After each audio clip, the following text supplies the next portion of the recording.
Welcome to the UCM Interface Bible Study dito sa 702 DZAS-FEBC RadyoTV Agapay ng Sambayanan. Isa itong conversational expository Bible study program hatid sa inyo ng UCM Interface, ang Young Adults Ministry ng Union Church of Manila. We do our best to study context and let Scripture speak for itself.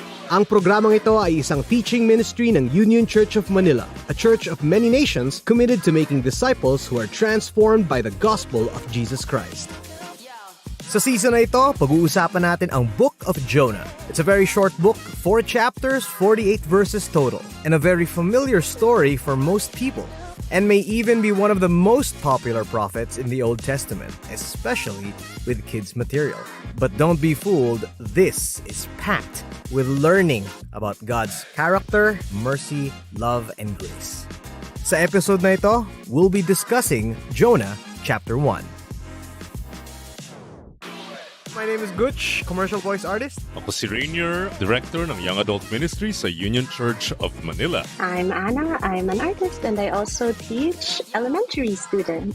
My name is Anton and I'm a data strategist. Okay, tuloy tayo sa part 2 ng ating discussion ng Jonah chapter 1. If you wanna review the first part ng discussion namin, check out the full episode sa UCM Interface Bible Study sa Spotify at sa YouTube. Ano nangyari sa verse 4? But the Lord hurled a great wind upon the sea, and there was a mighty tempest on the sea, so that the ship threatened to break up. Sino yung first agent ni God? The wind. The wind, creation, nature. Mhm. And what happened? A wind came and a mighty tempest came on the sea. God used a force of nature, a force of creation, and it obeyed God, right? Immediate naman, obey ako. Ganun, di ba? Pero may effect siya. Kasi Nakalug yung ship. nakalug yung ship, and then it threatened to break up the ship. All right, now next, verse 5. Then the mariners were afraid, and each cried out to his God, and they hurled the cargo that was in the ship into the sea to lighten it for them. But Jonah had gone down into the inner part of the ship and had lain down and was fast asleep. So, nagsisigawan na sila, panic na sila, lumulubog na yung bangka nila, tapos yung prophet tulog. Okay, pero Anton, nakailang down na ba tayo? Up to this verse, I count 4. Ano yung second down sa verse 3 that you discovered? So he paid the fare and went down into it. I'm Ayan. assuming this is the boat. Because in the NIV, it says aboard. It's actually down. So nakadalwa na sa verse 3 pa lang. And then in verse 5, Yeah, going down to the inner part of the ship. okay. So nakikita niyo yung direction. Can you see the descent? Yes. Yeah. Is going deeper and deeper. Now, Anna, ang assignment ni Anton is down. Ang assignment mo, fear or afraid. Yes. Okay. Una, they were afraid. So, the mariners. So the sailors or the mariners. And then, immediately, anong ginawa nila? They prayed to their own gods. Oh, and these are Pagan gods. pagan gods, these sailors or mariners. They're pagans. And they seem to be more... Faithful. Yes, they can express faith in their false god. At least. At least, diba?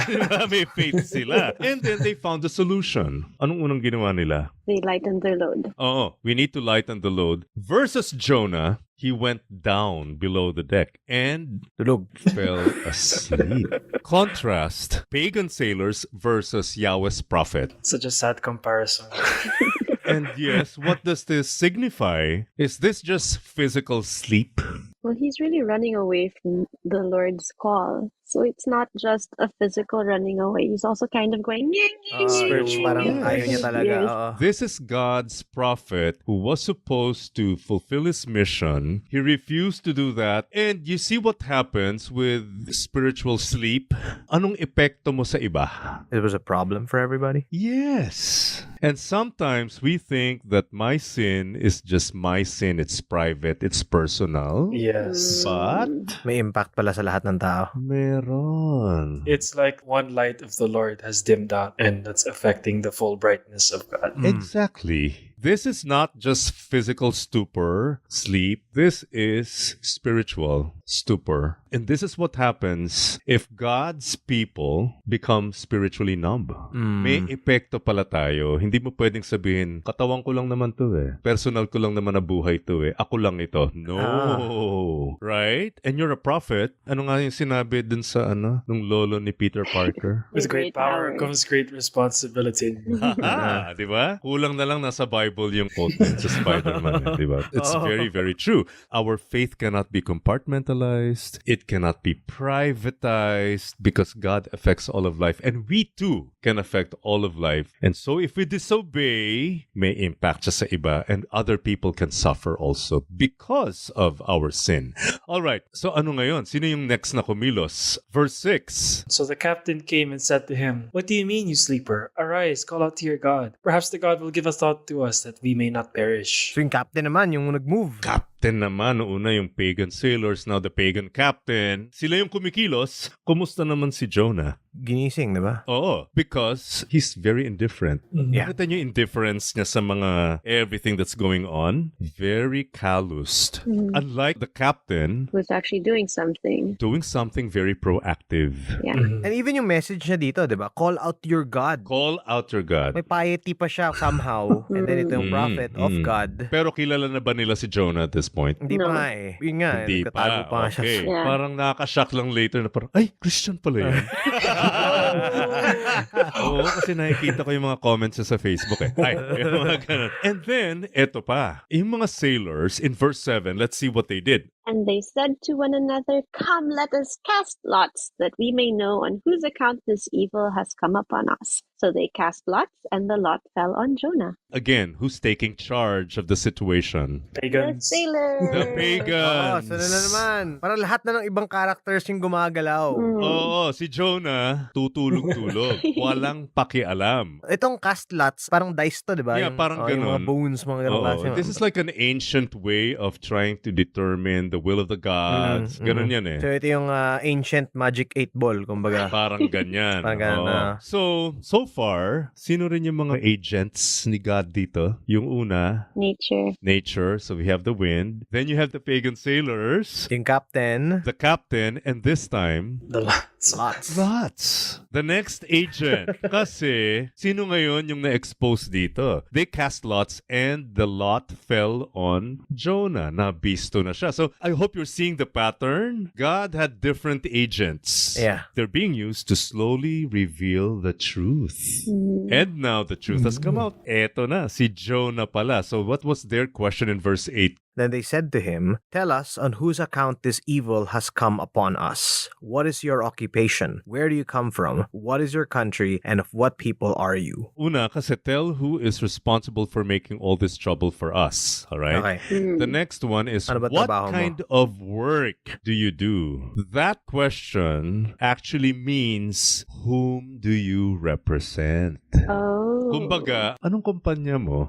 Parang ganon. Kanino ka ba? Whom do you represent? Tapos, the following 3 questions. Where do you come from? What is your country? And from what people are you? Madaling sagutin ni Jonah yan. Ano yung sagot ni Jonah? I am a Hebrew, and I fear the Lord, the God of heaven. Diba, the first question, whom do you represent? Yung sumunod na 3 questions, sinagot lang ng, it's a single phrase. I'm a Hebrew. I'm a Hebrew. Nasagot na yung 3. Pero yung whom do you represent, ano yan? I fear the Lord. I fear the Lord. So how did he even describe the Lord? Who made the sea and the dry land? Okay, who made what?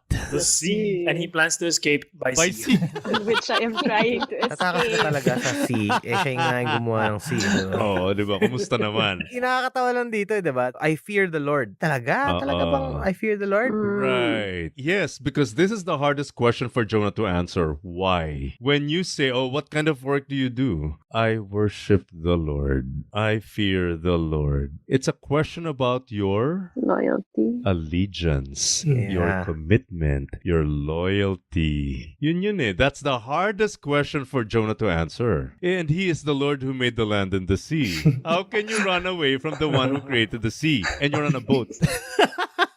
So how do you explain this behavior? This is what? Foolish. Foolish. Stubborn. Stubbornness. This is rebellion. Yeah. Alam mo na nga eh. You know all the facts about the Lord that you're worshiping, the Lord that you're serving. Alam mo na nga eh. They're all given. Yet. Diba? Sinuway mo pa rin.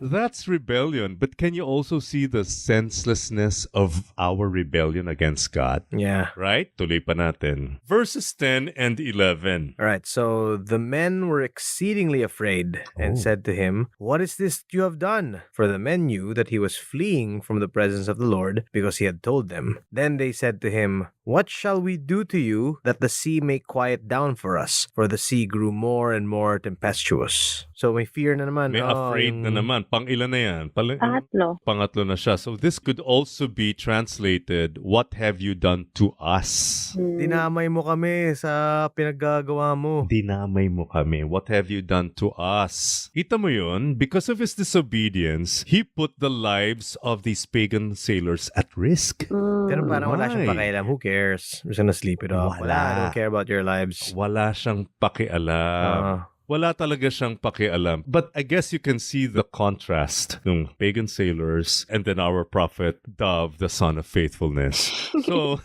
What I find fascinating dito, something about what you said a while ago about agents. Kasi dito, nabuko na siya eh. Diba? So it's like God using different agents to wake up the real agent of God who doesn't want to move. the real agent. Everything else, pinapagalaw ni Lord so that the real agent na ayaw gumalaw should. And we also have to keep in mind, he's an Israelite, and Israelites are called to bring the light of God to the nations, right? Yeah. And he refuses to do that. So ano nangyayari? Ay nako, kita mo, dinadala mo sila lahat sa darkness. You have put their lives at risk. So eto, kasi, it's getting worse and worse. So why did they have to ask Jonah? Bakit nila tinanong si Jonah? You angered your God. How do we appease him? Ayan. Buti pa sila. May piety sila to another person's God. Saka may awareness silang ganun. Kumusta naman si Jonah? Wala talaga. He's not doing anything. Dapat nga, umami na siya. Sorry guys, this is my fault. At this point, may nagsasorry na ba siya? Meron ba siyang remorse? May apology siya? Wala naman. So, anong sinabi niya? Anong solution niya? He said to them, "Pick me up and hurl me into the sea. Then the sea will quiet down for you. For I know it is because of me that this great tempest has come upon you." Guys, ito yung unang-unang prophecy niya. Wow. Di ba? If you do this, the sea will come down. So legit naman. Legit. Okay. So pick me up, tapos ayan, may solution. Ito yung gusto kong makita niyo eh. Una, sabi niya, itapon niyo ako. Instead of him voluntarily just jumping into the sea, Talagang right? passive lang siya through the whole thing. Passive. Not really doing anything. Itapon niyo ako. And then his solution was, anong ibig sabihin nito? Throw me into the sea. Kill me. Kill me. His solution is end my life. He would rather die. Because if he dies... At least the mission is gonna fail. Yes, exactly. So sabotage. Sabotage pa din. Oh my.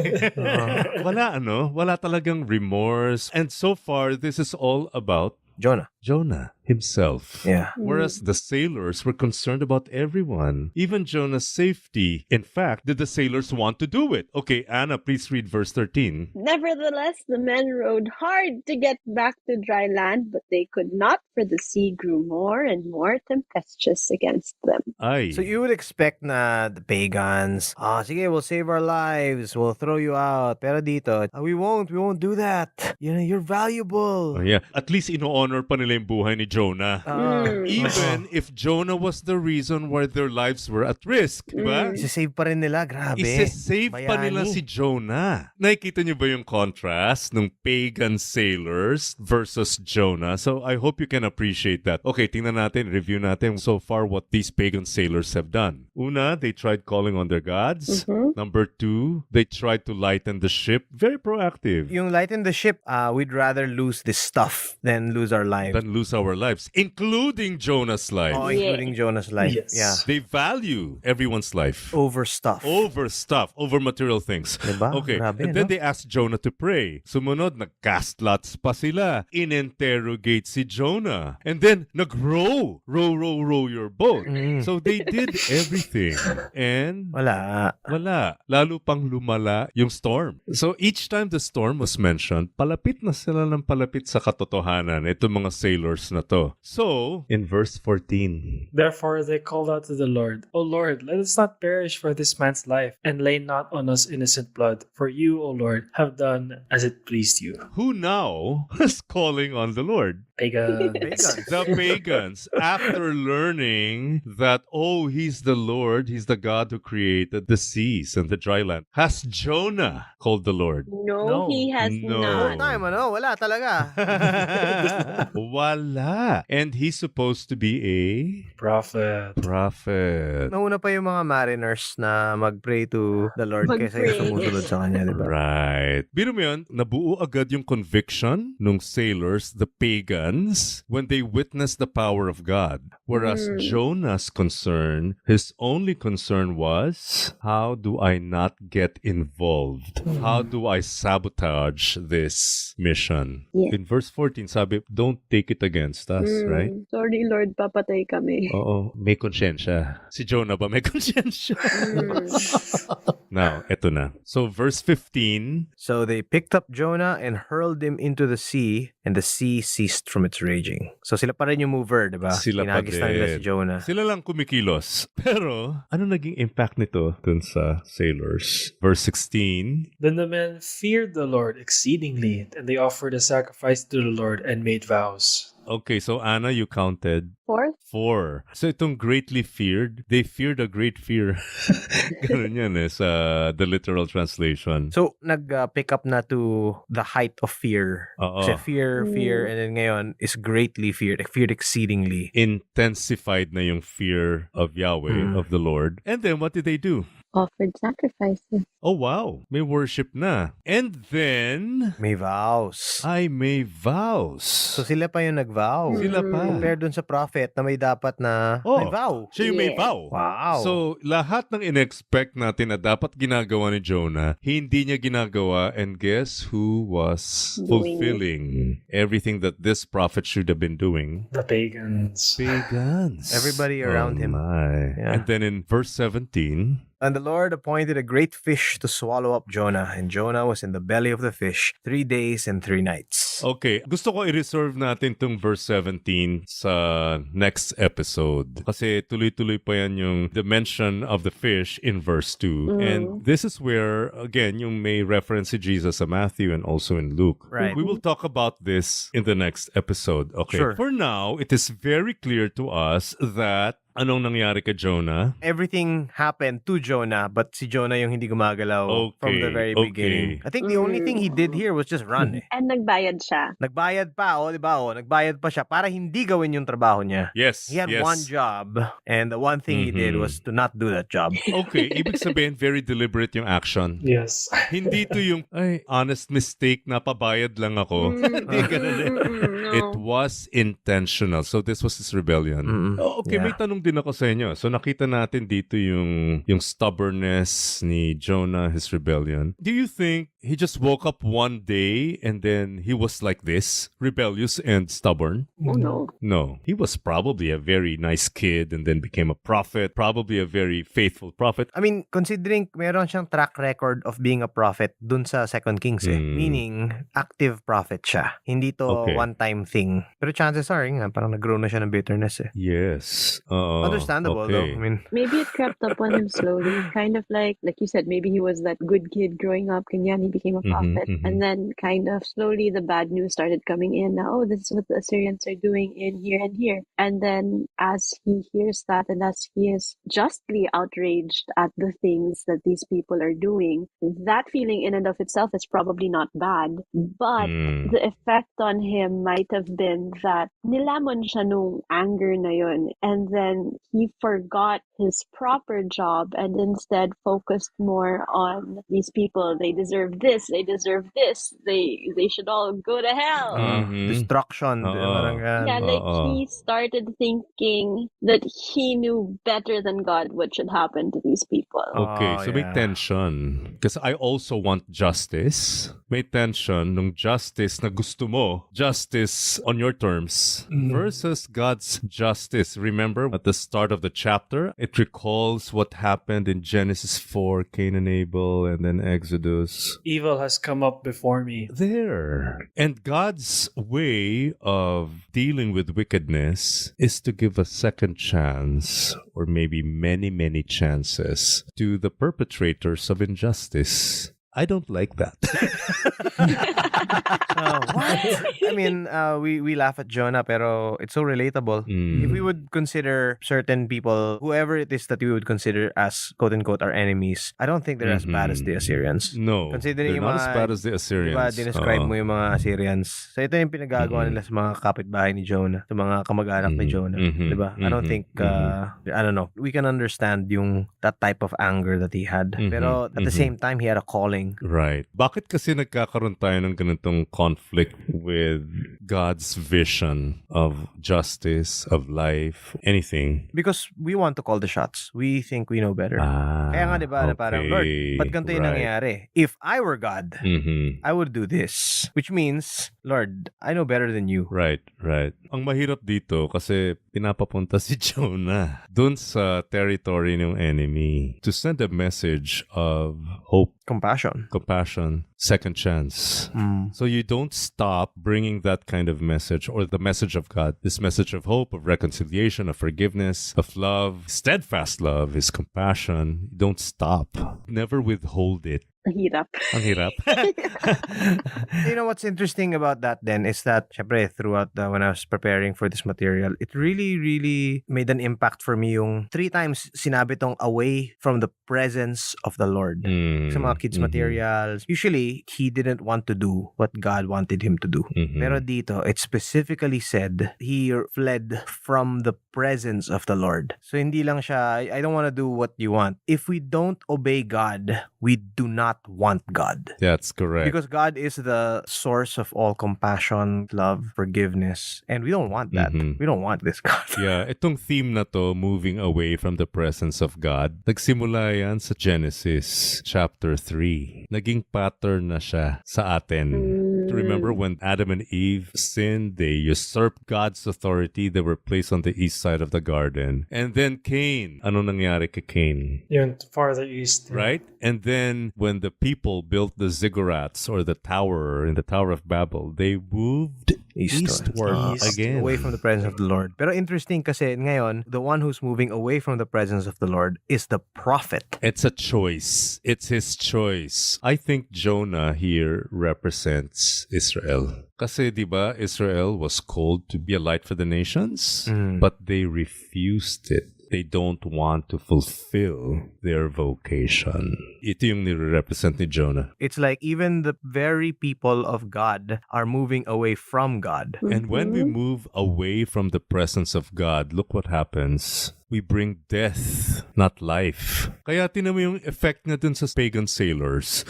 Muntik nang mamatay yung mga pagan sailors. This is one of the big themes in the Old Testament. The presence of God is life. That's why Jesus is The life. the way, the truth, and the life, because He is the new temple where the presence of God could be experienced. Emmanuel, God is with us. He's the Emmanuel, the God who tabernacled with us. And to not be like Jesus, which is to offer forgiveness for everyone, even our enemies, is to not want Jesus. And we bring death. And it's a choice that we can make to bring life, to bring Jesus, or to bring death. Or bring death. And yet, even when we do not choose to follow the Lord, He has His ways of working. A while ago, you asked me to note the afraids, and we counted 4. And that has a short story in it. In the first afraid, they were afraid of the sea, of the mighty tempest. And then Jonah said, I'm a Hebrew, I fear the Lord. But his fear was hollow. He wasn't actually following. And then the sailors were afraid again, but now it was redirected. They knew who they were afraid of. They knew it wasn't just the sea, just a random storm, but the Lord of the storm storms. And in the fourth afraid, in which they were greatly afraid, they knew how to properly worship the Lord. And in all of this, Jonah wasn't reaching out to them. In fact, he was running away from the Lord. And yet, the Lord has this funny way of bringing his people to him. Through his agents, like the wind, the seas, the waves. Yeah. Those were enough for the sailors to know that God must be feared. He offers us that privilege to be part of his work, but still his work is not dependent on us. Yeah. If we don't obey, then he'll do his work through all these, Other through the agents. entire world. Exactly. Even the rocks will cry out. Sayang we're invited. We are invited to participate in his work. Yeah. Tapos sinasayang natin. Sayang. Going through this again, this chapter a second time, it's always just so funny to think that this is a prophet. And I like what Raina pointed out na about Jonah's version of justice and then God's version of justice. No? Mhm. When I was going through this with Raina, he mentioned we kind of mix our version of what we think is good and what God thinks is good. So in God's eyes, it's good now we're giving these Assyrians a chance to change their ways, repent. But for Jonah, it's like, no, punish them. They Yeah. deserve it. So sometimes we need to, rather all times, we should be thinking more about what God thinks is good rather than what we think is good. That's true. Our way of thinking it is pretty sure twisted na. Yeah, definitely. There's parang nag-iisip na ako ng mga Bible verses for the kids to memorize. The one we started was, the fear of the Lord is the beginning of wisdom. The knowledge of the Holy One is understanding. I don't know why, but I felt like that's where we should start. Yeah. It is in knowing who God is, the source of all mercy and compassion and love and forgiveness. So if we truly know the Holy One, we truly know God, this is the God who we fear, and listening to Him, diba? Then we can live a good life. It's what wisdom is. It's a good life. Yes. Okay, I guess that's it for Jonah chapter 1. And join us for what happens inside the belly of the fish in Jonah chapter 2. Bye! Bye!